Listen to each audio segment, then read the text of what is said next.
Resize images. So I open this up in Photoshop. It's in its own document. And if I was to look at the size of it, I can see on my rulers it's almost 18 by, we'll say about 13, 18 by 13 inches. There's two different things that you can do when you resize an image. First off, you can go up to image and down to image size. And this is actually going to let you resize the whole document that you have. And you can change up whatever measurement that you're working in.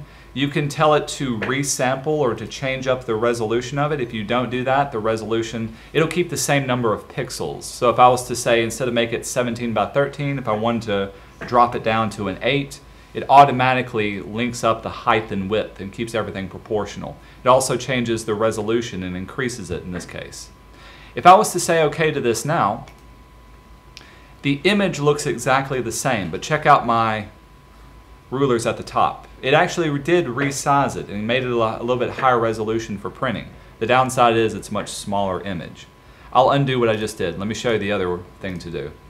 If you do an image size, in this case, and choose to resample, I can tell it to add or to remove more pixels, but also keep the same resolution, or to make it whatever resolution I want it to be. So in this case, if I want it to be 8 by 6, but I kept the resolution still small, it's going to actually shrink the image. It's going to throw out all the pixels that are not necessary.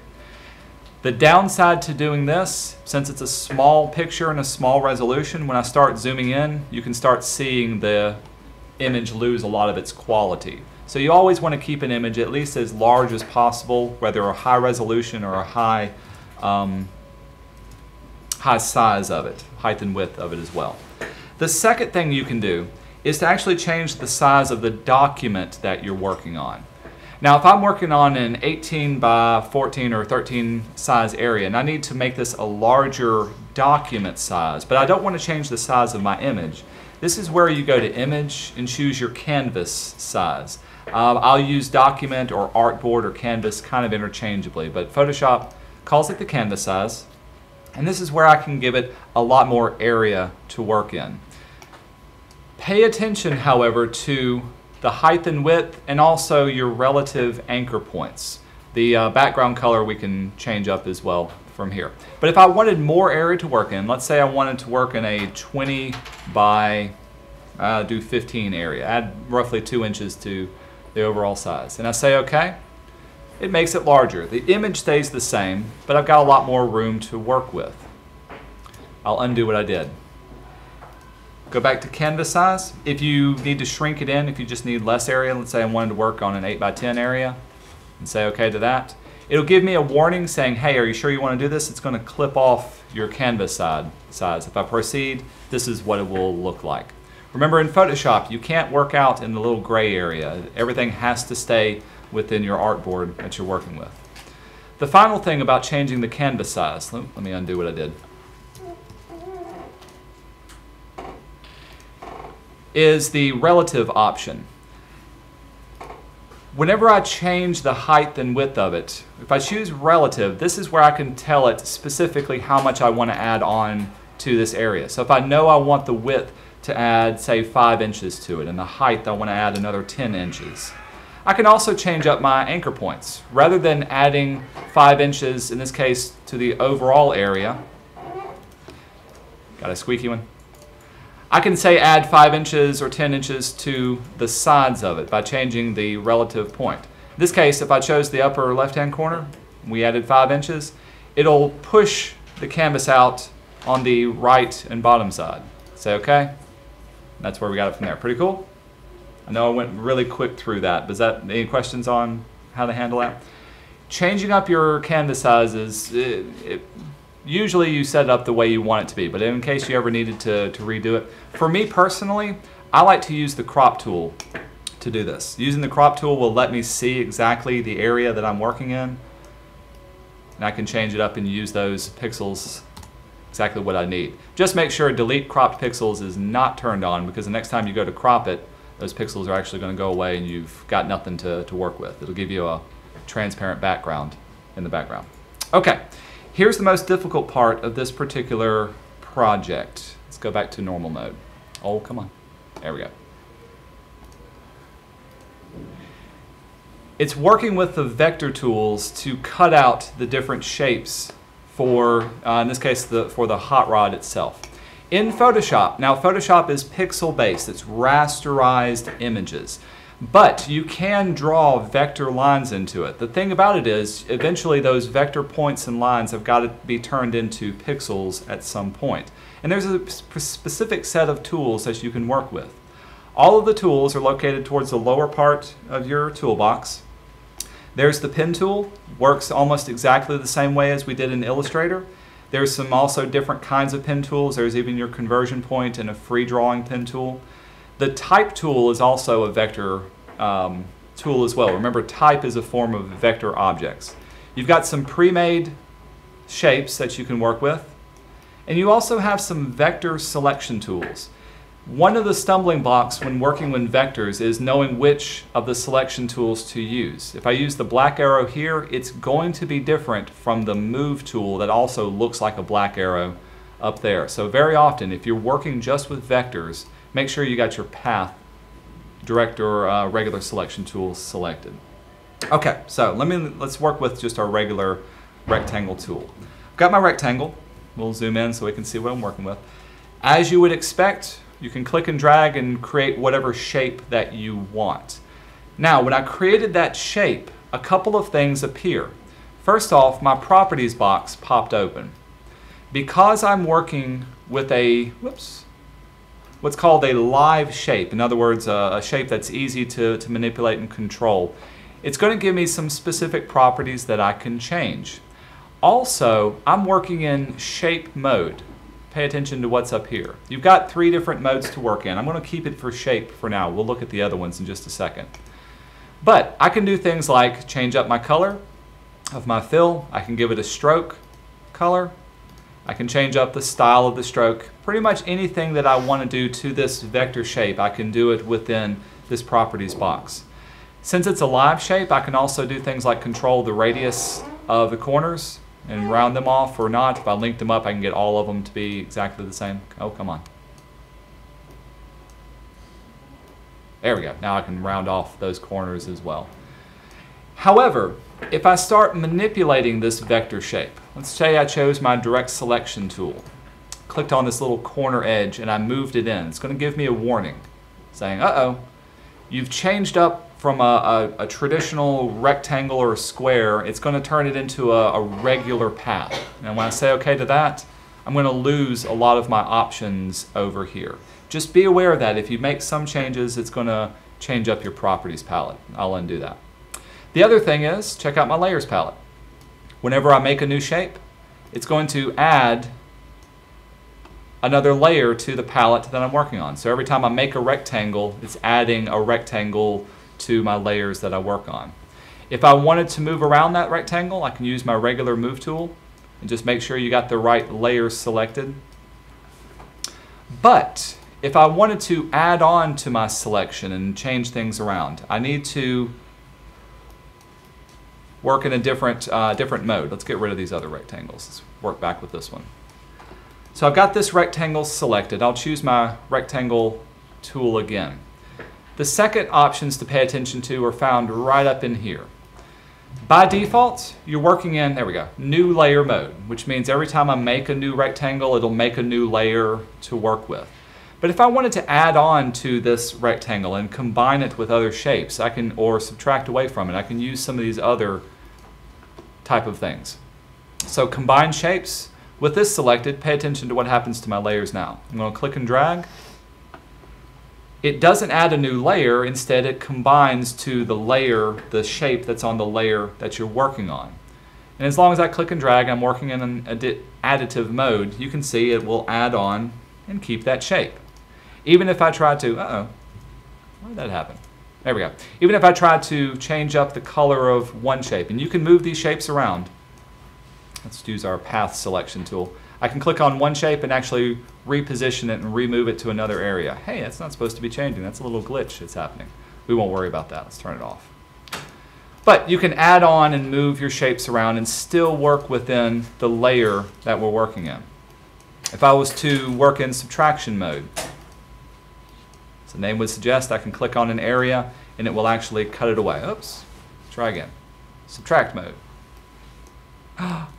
Make sure you got your layer selected. That's why it wasn't working. Click on the layer. Now we're in subtract mode. Now it's cutting away from it. So I've paid attention to the type of shape I'm making. I'm also paying attention to the mode I'm working in. I'll come back to this when we start cutting out the picture of the hot rod. If I wanted to get rid of all these and turn this into a solid shape, here's the final thing that you can do. So I've got multiple little squares created. At the very bottom, choose Merge Shapes. And all those shapes, it'll say, hey, are you sure you're okay with this? We'll say okay. And all those shapes become one solid shape that you can work within and move around by itself. Okay, so that's creating new shapes and working within your vector shapes. What can we do with this? I'm going to choose my pen tool. Pen tool works exactly the same. You've got your shape mode. I can change up my fill. Remember, when you click and drag, that gives you your Bezier curves to make whatever shape that you want. If I work in path mode, however, path will only give me the vector outline that I want. So if I started drawing with this one, it's not going to fill it in. I have no options to fill it in. In this case, I'm just worried about making a path outline exactly of the shape that I need. You can work in different modes, so you can work in subtract mode or combine shapes, new layer mode, whatever is necessary. But also pay attention to your layers. It doesn't make its own layer that you're working in. Instead, it's going to make what's called a path layer. And I've got my paths palette opened up. Whenever I'm working in this one, by default, it's called a working path or a work path. And if I needed to add on to it, you can see the little preview of it inside there. But if I wanted to combine with the next shape, I can add on to this work area, make something huge. And you can see now even my preview is updating. In the book, it's going to ask you to outline the hot rod. So I'm going to go back in. Let's close this out. We don't even need any of these. And open up our hot rod and I'll outline it.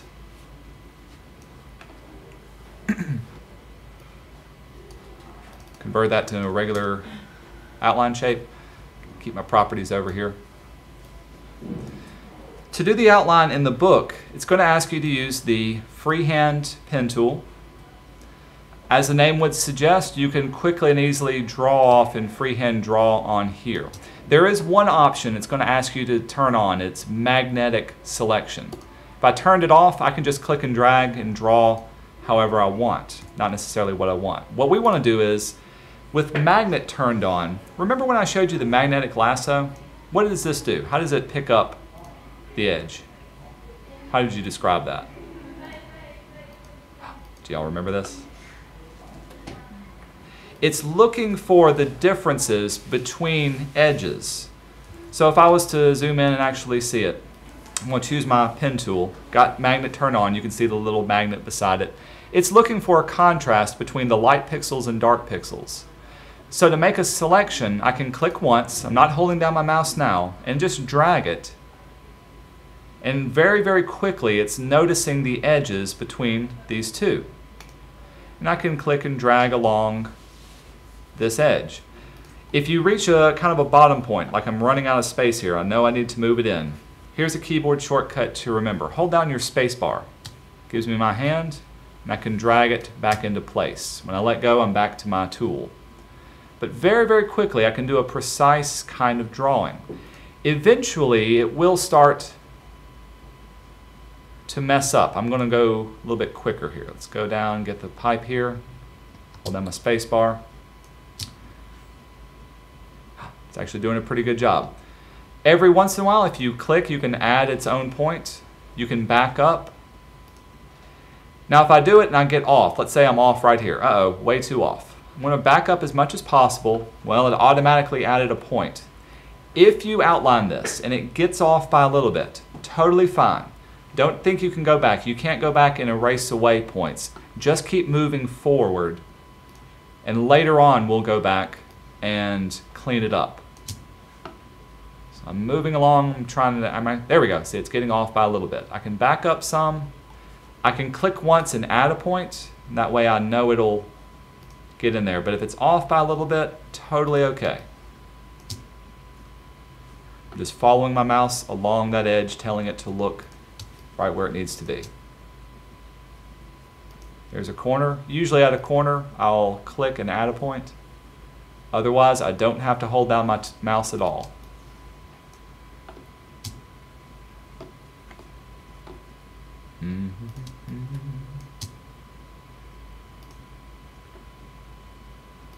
Right here, there's a lot of ambiguity. Like I can't get right there. See, it's wanting to jump. I'll click here, lock in that line, keep moving. It's off by a little bit. I could back up. What I don't want to do is to move my mouse all around and trying to get it off. That's not going to work at all. Click, hold down the space bar.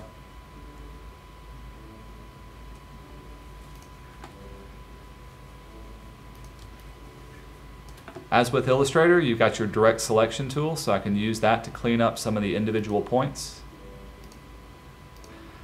Another thing to do is to just get into a habit of clicking your mouse every inch or so.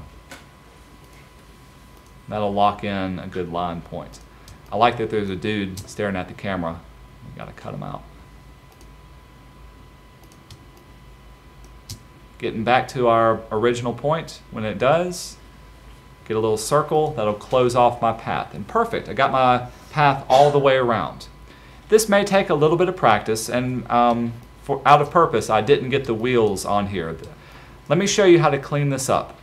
So now I can go back through. I can use my direct selection tool, the white arrow, and find any areas that I think may be off by a little bit. Clicking on the point and moving it and repositioning the Bezier handles until it follows that edge. It does not have to be 100% perfect. If it's off, that's okay. See if I can get one that's a major mess up. And we'll maybe move that one to be a harder corner. Yours is going to look slightly different from the book simply because computer settings are different. There's one that's way off. Bend that in, now it follows yellow edge a lot better. If you need to add points in your pen tool, there is an add an anchor point. So like right here, I'm going to add a little anchor point. Then we use my direct selection tool to pull that back into the corner.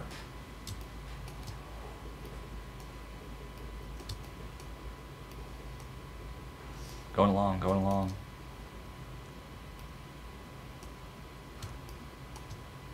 There's one that was really messed up.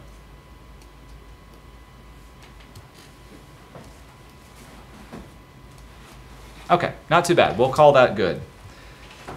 Let's check out my paths palette. Oops. Looks like this, which is the way it should be. The other thing you can do, if you really messed up and you got a large area that it's selected out and you need to either repair that or add on to it. In my case, I've got the wheel. I want to add on the wheel that I have here. This is where you can choose your pen tool or any of your other drawing tools. And I'm going to change the working mode that I'm working in. So up at the top, I'm still working in path.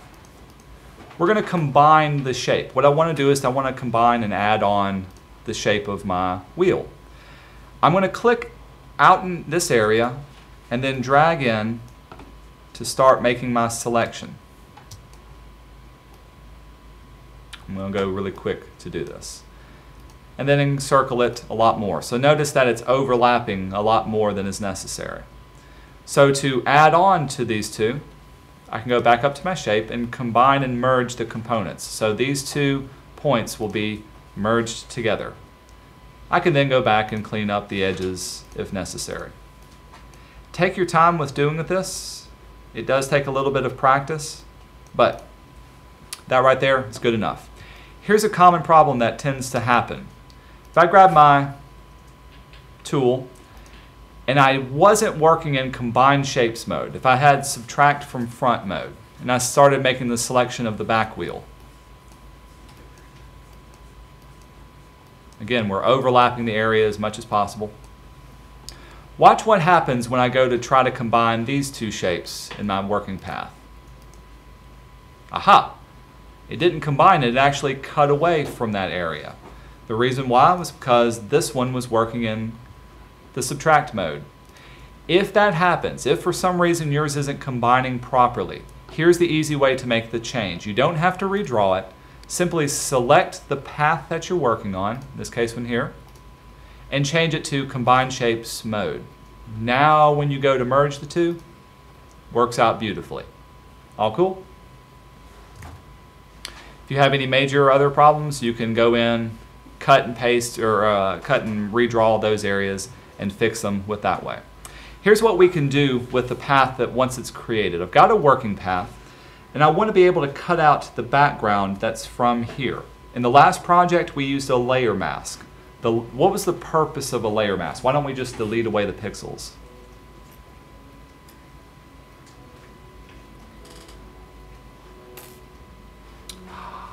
This is your wake-up question. So if I've got a layer mask that's placed on here, I can paint in black wherever I want to erase it away. What advantage does having a layer mask do versus erasing it totally? I ought to start giving bonus points for these questions. So a layer mask lets me undo whatever I've done. Instead of painting black, I can go back over with white and bring it back in for this way. What we're going to create with, and we'll delete it away, with our vector selection is called a vector mask. It does the same thing. Got my path selected. You can go to a layer, vector mask, and we're going to use the current path that we have. With that selected, this is what it looks like. And I can actually go back in and change it up. It's creating a vectorized mask inside of that layer that gets rid of everything that's behind it. If I needed to, I could still zoom in. I can select my path area and move it, and it will unhide or unmask the area that's not masked in at all. Do pay attention to what mode you're working in. If you're working in Combine, it'll look like this. However, if it was set to Subtract, it'll do the opposite. It'll actually get rid of the car and show everything else that's around it. That's another common problem. Easy fix. Just change it to Combine mode. It'll swap back over to this particular mode. All cool? I think everybody should be able to reach at least this point where you've cut out the car. If you do reach it, you can keep going on where you add the different other things inside of the clipping mask as well. Okay, I'll turn it over to y'all and let y'all continue working on this.